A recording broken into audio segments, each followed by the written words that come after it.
Iowa State hangs on in an absolute thriller in Hilton Coliseum in Ames, Iowa, as men's basketball takes home the dub tonight. We'll break it down on Locked On Cyclones.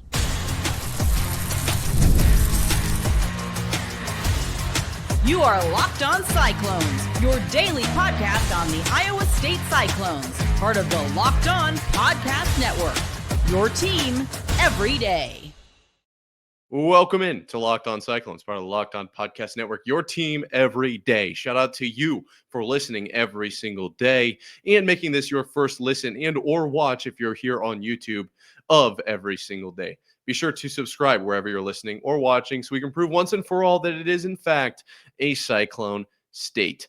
As I said in the cold open there, yes, I may have exaggerated a little bit on the nail-biting-esque type of vibe I went for, but Iowa State defeats Utah, so we're going to talk about that in the first two segments. How'd that game go? And then overall, is Iowa State ready for the rest of their conference play after they move to 3-0? And then finally, to round things out, we'll talk about the women as they take on ASU tonight, Arizona State University, that is. But before we can get to that, we obviously have to introduce today's episode is brought to you by FanDuel. From big upsets to game-winning drives, the NFL playoffs are better with FanDuel. New customers can bet $5 and get $200 in bonus bets guaranteed, win or lose. Visit FanDuel.com to get started.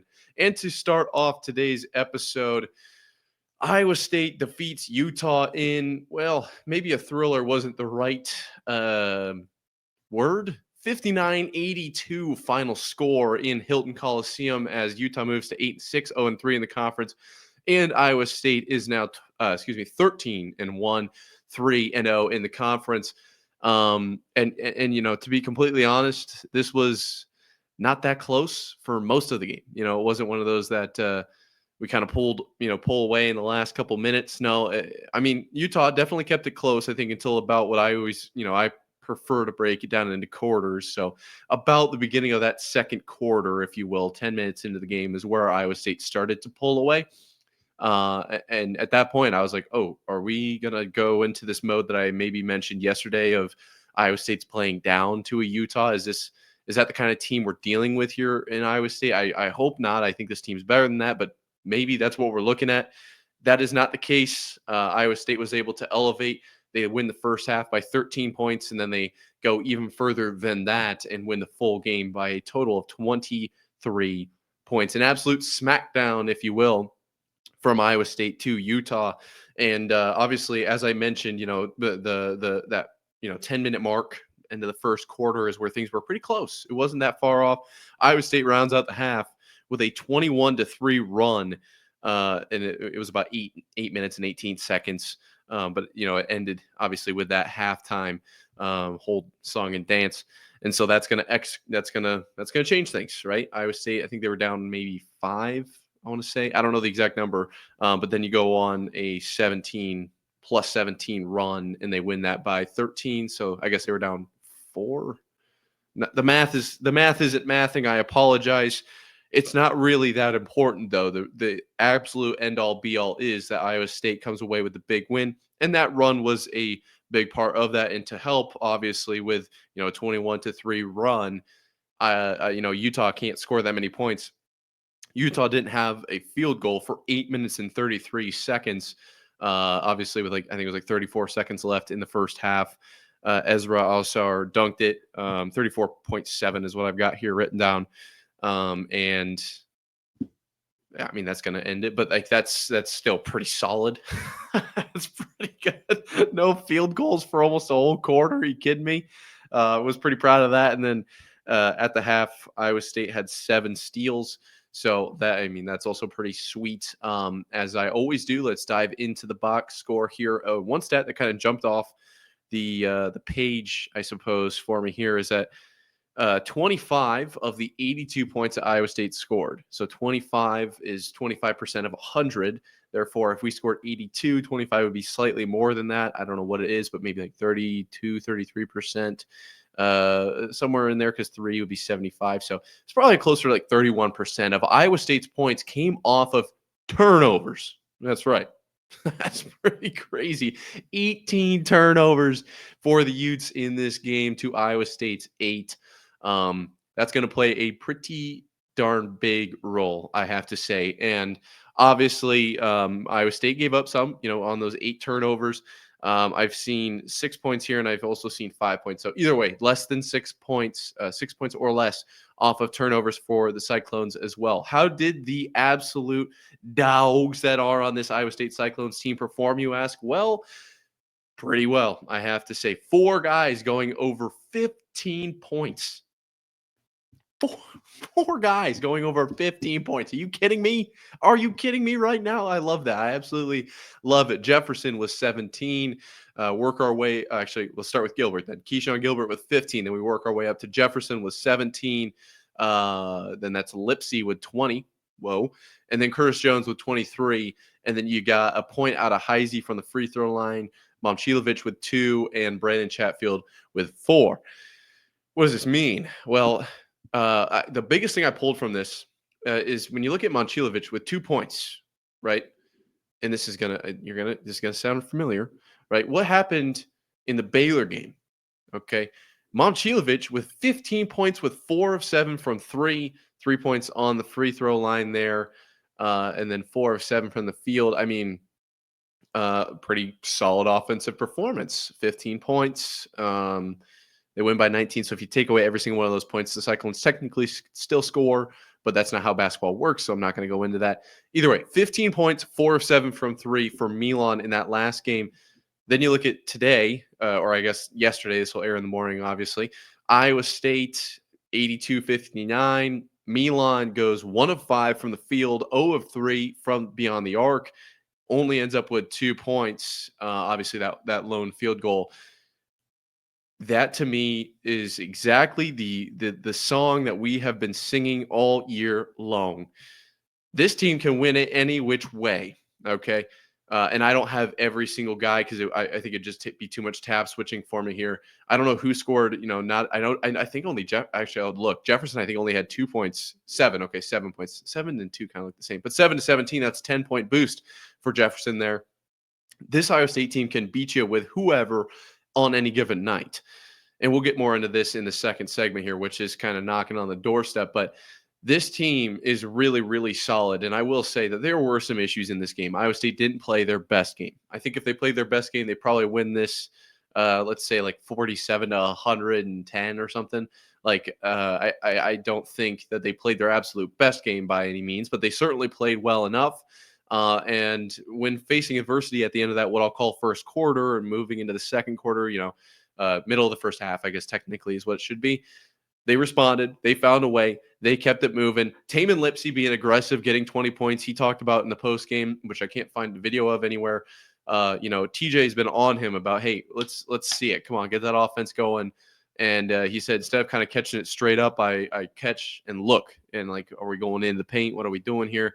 Tamin with 1 of 3 from 3, but 4 drives. And then Curtis Jones, I felt like watching this game, he was under the mindset of, I can't miss.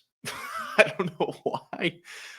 10 of 17 shots, by far the most from this team. I guess Keyshawn with 14, but outside of that, that's over, that's a pretty big margin there. And then 3 of 7 from deep. Some of the shots from Curtis Jones looked absolutely awesome tonight. Just catch, bang. Like that was awesome. But then also on the other side, some of his drives, I was like, are we sure that that's the best shot we could have taken? Yes, we scored it. Shout out to you, Curtis Jones. And we like to see that moving forward, knowing that not only do we have obviously Keyshawn Gilbert around the rim as one of the absolute best finishers in the nation, in my opinion, but Curtis Jones can drive, pull up, get stopped, maybe find a way, get that ball in the hoop. I guess my 2 critiques from this game: defensively, we had a couple lapses, didn't love that, and then offensively, the I guess, I don't know, it didn't feel like we were always taking the absolute best shot, but you can't do it every single time. So to be completely fair, I think this was very well played, and obviously a 23-point win in Hilton is more than welcome. Okay, it certainly is, but not every game is going to be this cake. Okay, it's not always going to be this easy. And how will the Cyclones fare in their tough schedule that is the Big 12, and in their games that are coming directly down the pipe up soon? We'll break that down right after this. Did Rocket Money help you find any subscriptions you forgot about or that you were paying for twice? That definitely happened to me. I had a few subscriptions that I didn't even realize I was paying for, and Rocket Money made it so easy to track them all down. It's like having a personal assistant for your finances. Rocket Money is a personal finance app that helps find and cancel your unwanted subscriptions, monitors your spending, and helps lower your bills so you can grow your savings. It brings everything together in one place, whether it's subscriptions, your spending habits, or even the goals you want to hit this year. Rocket Money has over 5 million users and has saved a total of $500 million in canceled subscriptions, saving members up to $740 a year when using all the app's premium features. Me personally, I went to Rocket Money. I didn't know what was going on with my finances. They helped me sort it all out and find things I didn't know I was paying for. Canceled those guys. Bing, we're off and running. Cancel your unwanted subscriptions and reach your financial goals faster with Rocket Money. Go to rocketmoney.com/locked-on today. That's rocketmoney.com/locked-on. rocketmoney.com/locked-on. Iowa State defeats Utah in their third conference game to move to 3-0 in the conference. Things are looking good, feeling good. Iowa State on a bit of a roll here. Obviously, moved to, I believe it's 27-0 in their last 27 in Hilton. Awesome. 10 straight wins. Awesome. You're here with Locked On Cyclones, part of the Locked On Podcast Network. Awesome. Every team, every day, your team every day, excuse me. Awesome that you're here. I greatly appreciate it. Let's break down the upcoming games for the Cyclones. And are they ready for these games? Because I imagine not every game is going to be a cakewalk. 10-point win over Colorado, 19-point win over Baylor, and then today, 23-point win over Utah, or I suppose yesterday by the time this airs, excuse me. What do we have coming down the pipe? Well, we'll go down to Texas Tech on the 11th, and then we'll face Kansas at home, number 11 Kansas as it currently stands, number 21 West Virginia on the road, and then UCF at home, Arizona State, Arizona on the road, a little bit of a road trip there. Heard it's nice this time of year. I know Ames is certainly quite cold, very, very cold in Ames. And then after that, we're getting into almost a month away. So I don't want to get too crazy here, but this is a bit of a tough stretch. Obviously, Texas Tech, I believe they defeated Utah, yesterday by the time this airs. And then Kansas at 11 and West Virginia at 21. By no means is this going to be a cakewalk. And to be completely fair, obviously Utah 0-3 in the conference now, but 0-2 as we face them. Baylor at 25. Colorado we knew kind of after the Maui Invitational. I wouldn't have said ahead of those three games that this was going to be a cakewalk for the Cyclones. So we never know how this is going to play out. But looking at this now, I definitely think that these next 3, 4, 5 games are going to be tougher than the last 3, 4, 5 games, if that makes complete sense.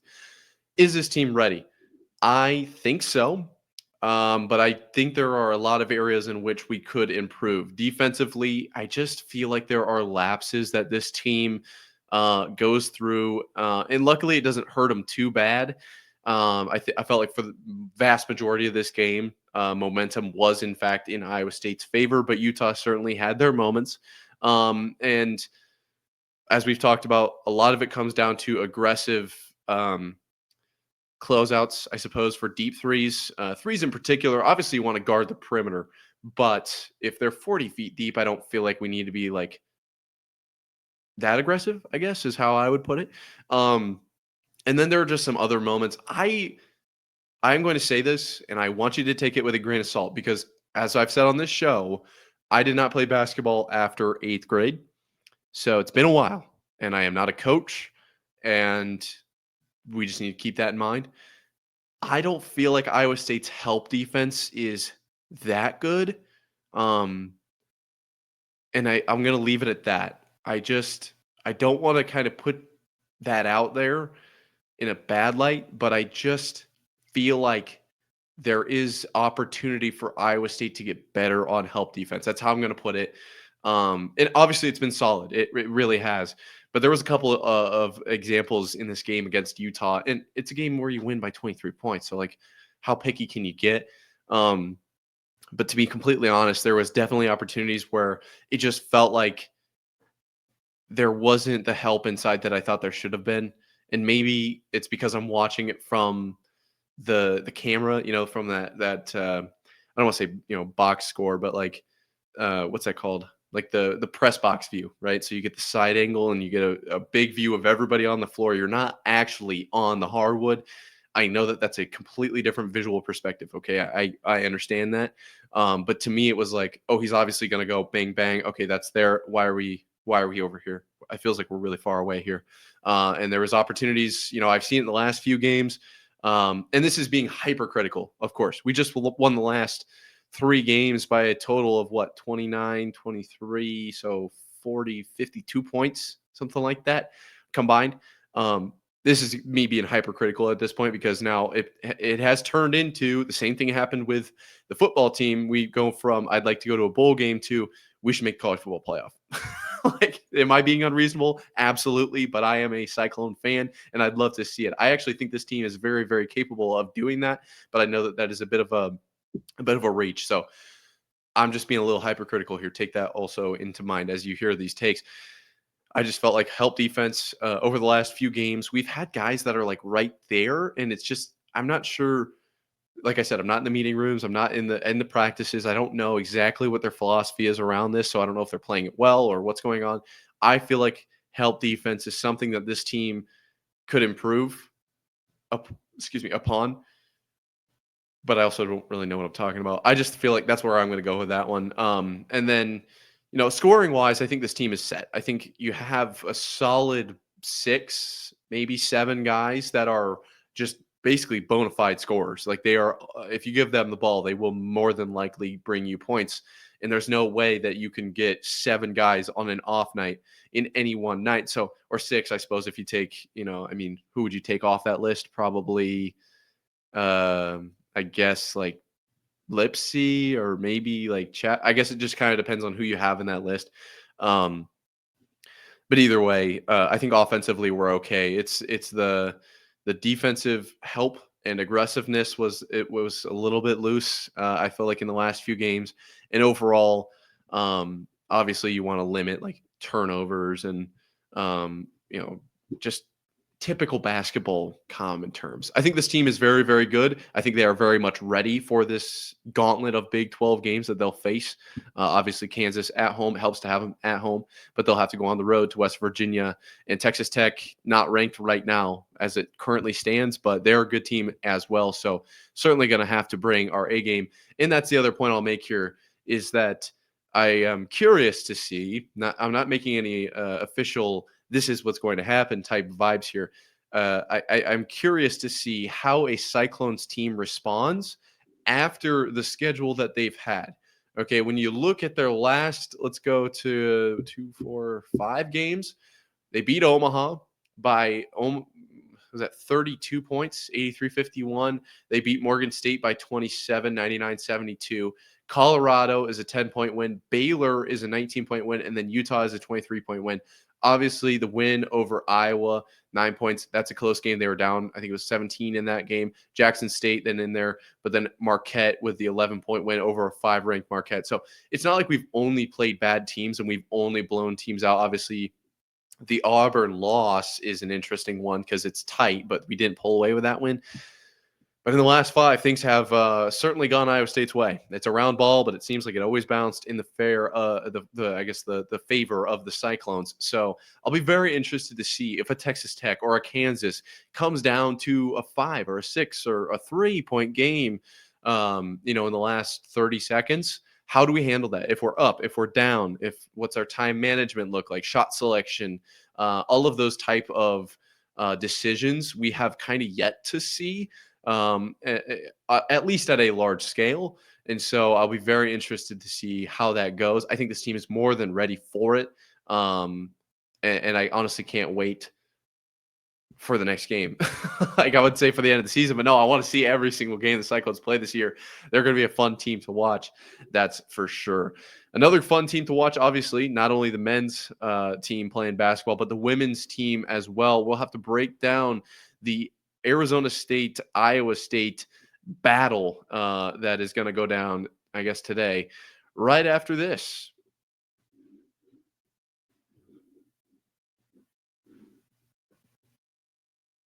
Iowa State men's basketball on a tear right now.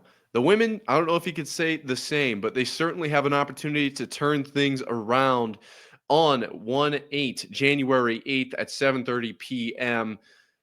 Arizona State will be taking on the Cyclones. You're here with Locked On Cyclones, part of the Locked On Podcast Network, your team every day. Let's break down the Sun Devils. Not for the football, obviously. You remember the Big 12 championship. We all do. But let's talk a little bit about their women's basketball team and what are the Cyclones getting themselves into in this matchup. I'm looking at their last few games here. They have a win over Houston by 9, a win over Texas Tech by 18, a win over Penn by 6, lost to Utah by 20. So, bit of an interesting situation here. Obviously, the Utah being the common opponent. If you remember, Iowa State just lost to Utah, and that was an interesting one. I thought Iowa State definitely could have pulled out that win. It ends up being an 8-point win for the Utes on the women's side of it. So how does that go? I mean, we lost to Utah by less. Maybe, interesting. Iowa State definitely, in my opinion, could have won that game. Did not. That's not how it goes. But either way, that's what we're looking at. I mean, Arizona State currently sitting at 8-7, fourth in the Big 12, 2-1 in the conference. And so this one, let's talk about the team a little bit here. Couple dogs on this team, namely it's Skinner. I think it's pronounced Ty. I'm going to say Ty Skinner. If that's wrong, I apologize, Miss Skinner. But 17.3 points per game, 2.5 rebounds, 3 assists, and then 2.8 turnovers.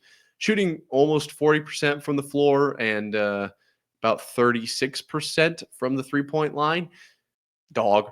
Okay, someone we absolutely have to look out for. And then I've also got here, next biggest scorer is going to be Miss Brown, another guard, Jaylen Brown for the Sun Devils, currently sitting at 16.2 points a game, 3.2 rebounds. Then you get into Parkinson, the center for the Sun Devils, none other than, of course, the one and only Namvia Parkinson, still putting up 11.2 points, but has the lion's share of the rebounds outside of Basham with 6.7. So that's kind of where that goes. And then we'll jump right on down to Basham, who has 5.7 points per game, but getting the more than majority of not more than majorities, but more than Parkinson on average with 6.8 rebounds. So those are kind of some of the big names that you're going to have to look for as far as points and rebounds goes.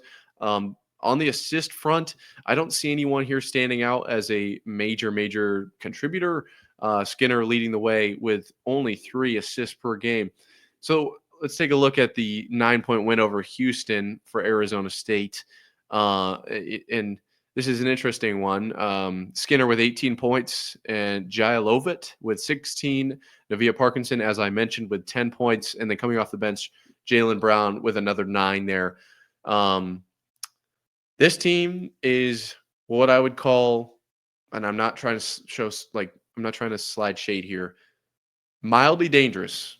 At 8-7 overall, 2-1 in the conference, I would honestly put these guys at probably about the middle of the pack, which is also kind of where Iowa State's probably going to fall. I hope not, but as it currently stands, wouldn't be too surprised by that. So this will be a pretty even matchup in my eyes for the Cyclones here. And I would just want to see, how do we shut down Ty Skinner? Because it seems to me like that is the clear kind of where things funnel through, if you will. Lovett there with 16 points in the game against Houston is obviously notable, only averaging 11 on the year, so outscoring her average there. But to be completely honest, the way the Cyclones have played this year, I would not be surprised if we see a Lovett, or, I mean, who else could we take here? Maybe a Maggie Besselink off the bench, who had 3 points against Houston. I wouldn't be surprised if they go for 22.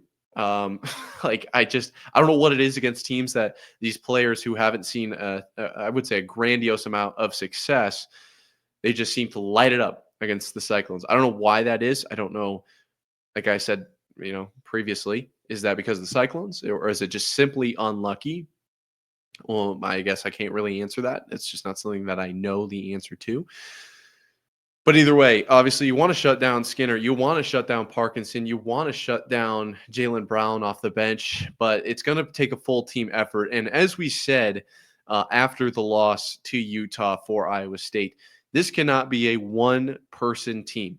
And obviously, football is known as a major team sport because there's 11 guys on the field at any one given time, hopefully, unless you're incurring a penalty or you're shorthanded.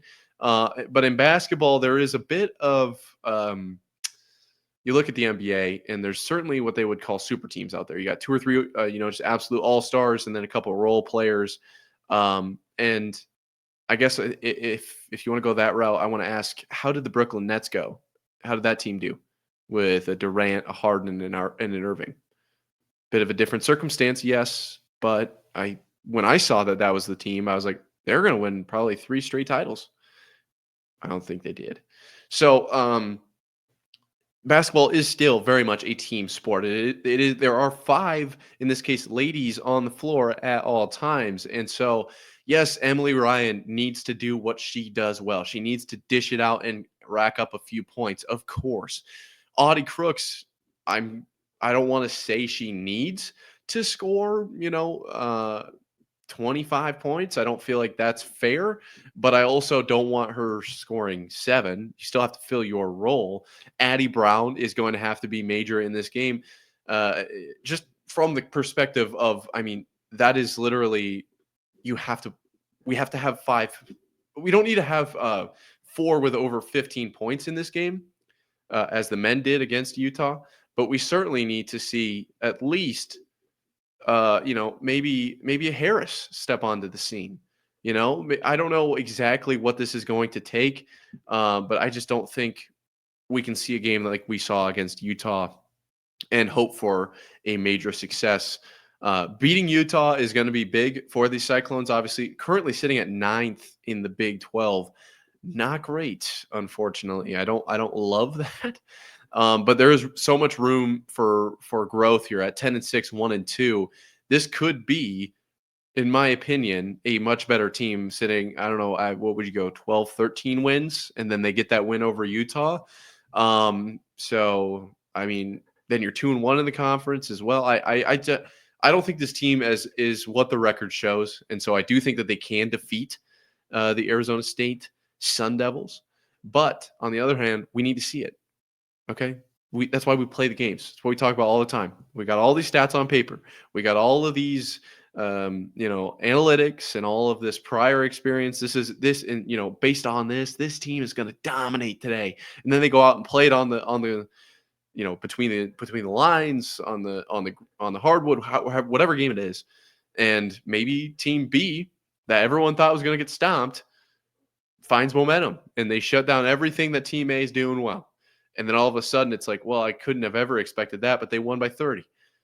That always will be a possibility in sports. That's just that's why we play the games. And so, yes, Iowa State could be better in my opinion. I think we could be sitting with 12 or 13 wins in one of those, going into the conference side of the record. But I need to see it. I need to see that it's more than just Emily Ryan and Audie Crooks on the floor. Addie Brown obviously making noise, but it needs to be more than just those 2 or 3. We need a full-rounded, everyone's getting involved type of game. I believe in you, Bill Fennelly. I believe in all the ladies out there. Let's get this first win of the ASU Arizona road trip and then move on to bigger things and hopefully gain some momentum as we start to move forward through this conference play. Shout out to you for making it to minute 29 of today's episode. If you are still listening, if you're not subscribed, I'm surprised by the number of non-subscribed listeners. Please subscribe so we can prove once and for all that it is, in fact, a Cyclone state. And honestly, outside of that, drop a comment down below. Why is this Cyclone team the best one to have ever existed? This men's basketball team, that is. Probably going to be ranked number 1 next week, but hey, that's just me. That's just my opinion. That being said, until next time, Cyclone fans, sayonara.